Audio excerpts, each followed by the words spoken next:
We are living in strange times. This whole corona quarantine thingy pandemic has changed a lot of things for many of us. So I thought, hell, everything's changed, why not do something completely different? Why not make a instrument review? And I thought, well, let's do it. I want to actually make a review of this one. This is Strandberg Boden standard guitar, and I would like to make a review, but also come with a lot of advice on how to improve it, because buying an instrument is often just buying a canvas, especially if it's an electric guitar. You know, pickups, I rarely use standard pickups. I don't think I ever owned a guitar where I didn't change the pickups. And adjustment, all kinds of things, you just make it your own. And with this guitar you can definitely do that. My first impression was, man, this is made by someone who has OCD. Because it's so well thought through that it sort of almost blows my mind. I have had big trouble with my shoulders for many years due to martial arts and also playing a lot of guitar. So I needed something that was really ergonomic. So I looked for these very small, light, headless guitars. You know, was it Kiesel, was it Steinberg, or was it Strandberg? And then I just took the plunge and bought this one. And when it came, I was happily surprised. It is very light. There's not a thing on it that doesn't need to be there. It's like taking a regular guitar and just cutting off everything that doesn't need to be there. The front horn has this length because if you put it on a strap, it is perfectly balanced. You don't have a headstock to weigh it down, so you don't have to like lift up the guitar when you play it. Where it attaches the neck is very easy to get to, and now they even make some neck-through versions as well. That could be a nice alternative to this one. The reason why I chose this model was it has humbucker single coil setup, and that is what I use normally. I like the sound of two single coils in front, but not really single coils because I don't like noise, so these are stacked humbuckers actually, but they sound like single coils just without the noise. The ones that sat in here originally was Strandberg pickups, but for me they are too neutral sounding, so I went through a whole bunch of different pickups to find the ones that fit this guitar perfectly. The guitar is a basswood body and a flame maple top with a neck that is baked maple, which means that the resin inside this wood caramelizes due to this baking process, and that makes it this brown color. And the surface is super nice. It's really nice to the touch. It settles the neck way more than if you don't do it. If I lie this next to an open window where the cold comes in, it doesn't really affect the guitar. So I really enjoy this setup, and also like the fact that there's no exotic woods in it. You don't have to go in deep into a rainforest and get some tree. This is like normal wood you can get anywhere. The volume knob is out of the way. You don't hit it when you play. There's a treble control, which is nice to roll up some top if you want a little more dull sounding or more thick sounding bridge tone. The bridge itself, the Tremolo bridge, is ingenious. I think Ola must be some sort of engineering genius because this is so well thought out. You can't put a finger on anything that will be wrong with this setup. The only thing you have to do when you change the strings up here, you have to notice that inside these there's a little plate under the pinel screw where you tighten the string. To be able to put in the top thickest strings, you will need to lean it forward about 45 degrees before that plate falls out, so it's easier to put in the thicker strings. That's just the thing you need to know, and it's a very light compromise to a system that is so well thought out. I have one issue with this guitar, and that is in this corner right here where the cable attaches. There's this narrow wall of wood that will easily break. Mine haven't broken yet, but will probably break at some point if you sit it down hard. And I would actually prefer if that corner wasn't there and it was finished nicely without the corner. That would also make it possible for you to use the modern wireless systems that has the transmitter within the jack plug, so it wouldn't touch your stomach when you turn it around. So actually an addition would be to remove a little bit of wood on this guitar. I changed something on the guitar, which is the springs on the back. The normal modern springs that this guitar comes with are quite thick. These springs are raw vintage springs, and they have a much more even pull than the original and modern springs that any guitar have today. That does that you can put in more springs with less pull but more even pull, and it's much more comfortable to use.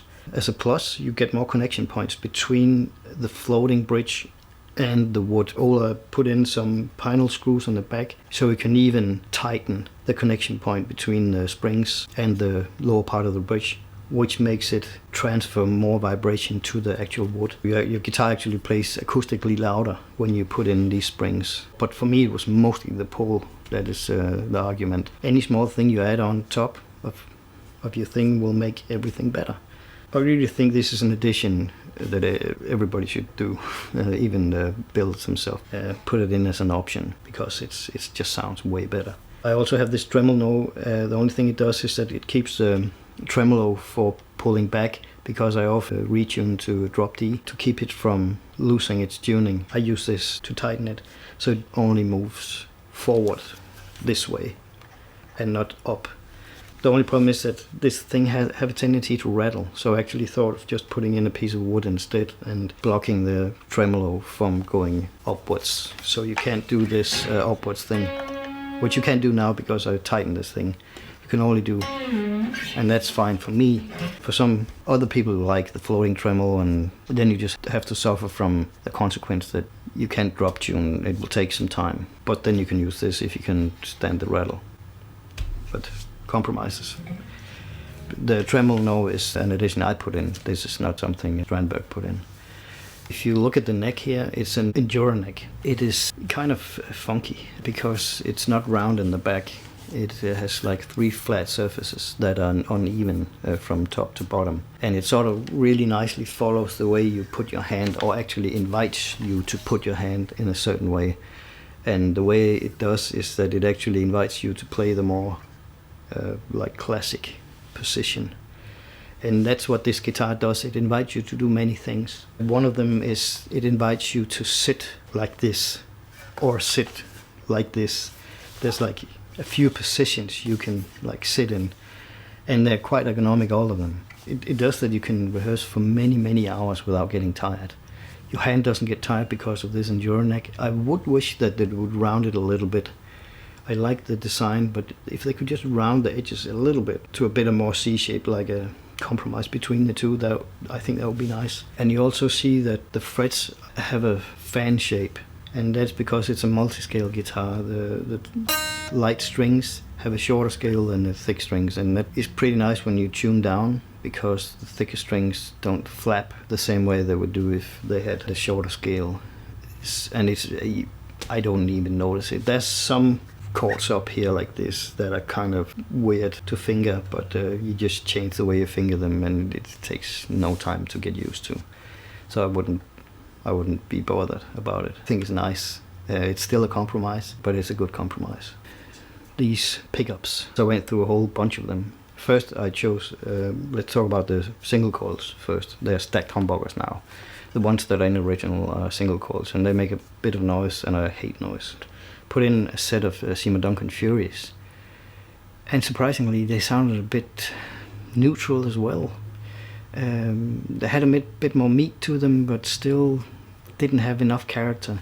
Then I put in a set of HS3 Dimarzios. To me they sound a little bit better, more like a very old vintage Strat. But then I suddenly realized that in a box somewhere, I have done this to a lot of guitars, so I have a bunch of pickups lying around. Just suddenly remembered I had a set of Area 61s, also Dimarzios, that I wanted to put in. So 3 times, then I put in Dimarzio Area 61s, and they sound amazing. They have that twangy thing, no noise, still really have character, have enough meat and body to them, so I really like those. Bridge pickup that sat in originally also for me was too neutral. Then I put in a Sir Aldridge, and that was a bit too one-dimensional. It sounds great for heavy rock, but it's sort of the only thing it does. So I took that one out and put in instead an Andy Timmons Dimarzio AH-1, I think it's called. And that was way better, but it was a bit nasal. It had sort of that sound as the Sir Aldridge as well. So when I went from the neck pickup to the bridge pickup, it was way too nasal. It was just too big a difference.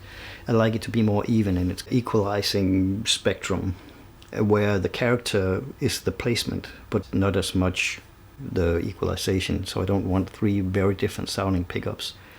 I want 3 pickups that sound almost the same, but just the way they sit makes a difference in the sound. The last pickup I put in then, because the anti-Timmons was good, but not really in the pocket. Then I just suddenly remembered I had this old Allan Holdsworth signature Seymour Duncan lying in a box somewhere, and I found it, and I plugged that in, and then everything just sounded as it should. As I said before, it has the character of the placement. It's like, obviously a single coil in the front, and the twang of the 2 combined, and then the 1 in the middle, and then the 2 in the back combined. That slightly twangy thing, and then the Allan Holdsworth pickup.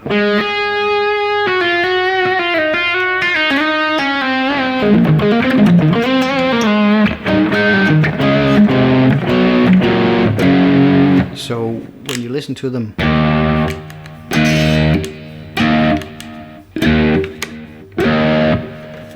it's not like it gets enormously nasal when I get to the bridge pickup. It just changes the character of it, and that is what I want in any guitar. So this Allan Holdsworth pickup solved it, and you can't get it anymore. Seymour Duncan makes it in their custom shop, and it's like a 6-week delay if you order it, and Corona times. So I was happy I had it lying around, because I have the same exact pickup sitting in another guitar. But because of the wood, this is different. Basswood, flame maple top, big maple neck. My Strat is alder body with a maple neck, and it sounds different because there's way more mass in the Stratocaster. This has way less wood, but the way it sounds now is as I want it. So yeah, that was the pickups, and it's very easy to change the pickups because you just pull off this plate and you have easy access to soldering everything here. Doing it right with the right tools is very important, so you don't make a mess of it. Just take your time when you do it, but it pays off. So that was the improvements that you can make to this guitar. One thing that is super good, and you should do when you get a completely new guitar that has been shipped around the world, is to adjust it. And you get a bunch of tools with your Strandberg. And the great thing about it is that this one fits the neck, but it also fits the bridge. If you need to change the height of your bridge, you just do it. With this the same. And the cool thing is that you can sit while you play, while you adjust, and that's very important because it's just minute changes that changes the whole way it feels.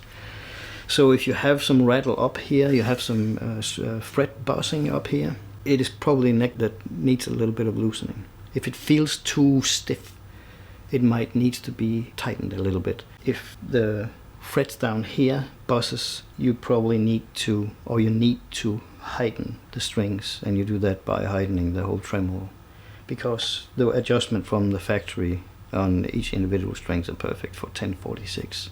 If you change your gauge to a thicker string or thinner string, you need to maybe alter that a little bit, and that's very easy to do. So you just, from here and down you adjust the bridge, from here and up you adjust the neck. That's sort of the rule of thumb, and do it while you sit playing, because you can immediately feel the difference. Just minute changes. Just do like a quarter of a turn and feel the change, and listen for buzzing, and then you can get it to play absolutely perfectly. And it sits here, and remember how much you turn it, so you can turn it back if it was not good. And that's basically it. I can definitely recommend this guitar, and I can also recommend to customize it for your own personal taste. But these Strandbergs are pretty cool. I can't say much more than just for this one, because I haven't tried the more expensive models. But for the base model, this is quite impressive. But still, it's not a cheap guitar. It's a quality guitar, definitely.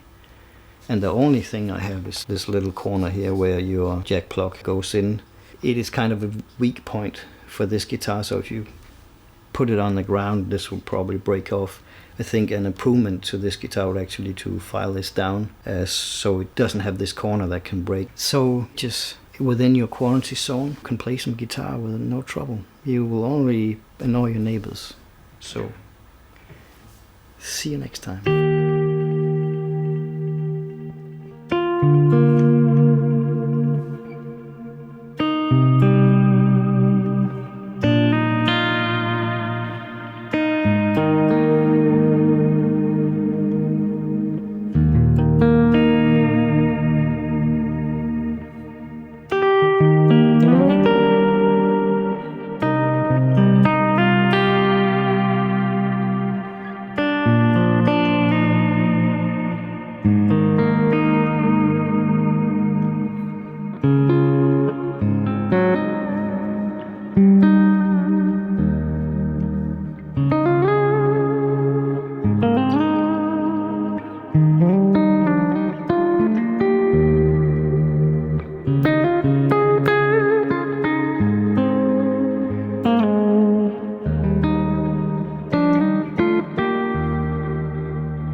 Thank you.